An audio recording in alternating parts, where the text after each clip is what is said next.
दोस्तों आज जानेंगे कि सर्वे का इतिहास क्या है। सर्वे के बारे में जानने को आज मिलेगा।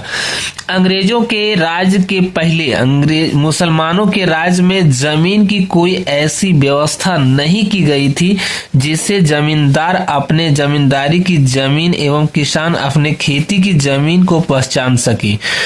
इसके मतलब कहने का मतलब है जिस समय अंग्रेज के राज स्टार्ट हुआ उससे पहले मुसलमानों का राज था। उस समय कोई ऐसी निश्चित नहीं किया गया था कि ये आपका जमीन है, जिससे किसानों को खेती पहचानने में भी दिक्कत हो रहा था। ये कैसे हो रहा था, चलिए आइए देखते हैं। क्योंकि उस समय जमीन पर अस्थायी बंदोबस्ती की जाती थी। उस समय जमीन पर क्या था, अस्थायी बंदोबस्ती था, मतलब फिक्स नहीं था कि आपका यहीं होगा तो यहीं होगा। अर्थात क्या कहता है कि कुछ दिनों के लिए एक किसान को जमीन खेती करने को दी जाती थी। समय पूरा होने पर वह जमीन उनसे छीनकर दूसरे के नाम कर दी जाती थी।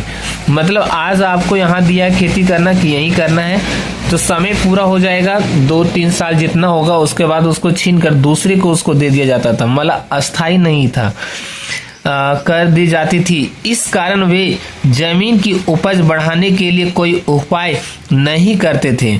जब फिक्स बात है, जब आपका जमीन वो होने वाला है ही नहीं तो आप उसमें ज्यादा समय तक खेती कर ही नहीं पाएंगे, तो क्या ज्यादा उपजाने के लिए कोई उपाय नहीं करेंगे। जब अंग्रेजों का राज शुरू हुआ तो लगान वसूल करने में काफी परेशानी होने लगी। इस कारण अंग्रेज ने बंगाल, बिहार और उड़ीसा इन राज्यों को मिलाकर एक कानून पास किया जिसे बंगाल ट्रेंसी एक्ट नाम दिया गया। जब अंग्रेज का राज शुरू हुआ तो वसूलने में काफी दिक्कत होने लगा, क्योंकि इसने बोला कि मैं छोड़ने वाला हूं, कि ऐसे करने वाला हूं, मतलब बहुत सारे झंझट होने लगे। तो उन्हें अंग्रेजों ने एक नियम पास कर दिया जिसे ट्रेंसी एक्ट नाम दिया गया।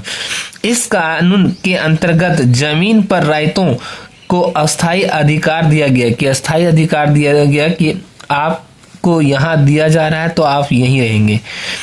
यह कानून 1885 ईस्वी में बनाया गया था। तो हम आशा करते हैं कि आप लोग को सर्वे का इतिहास के बारे में समझ में आ गया होगा। तो हमारे चैनल को सब्सक्राइब कर लें।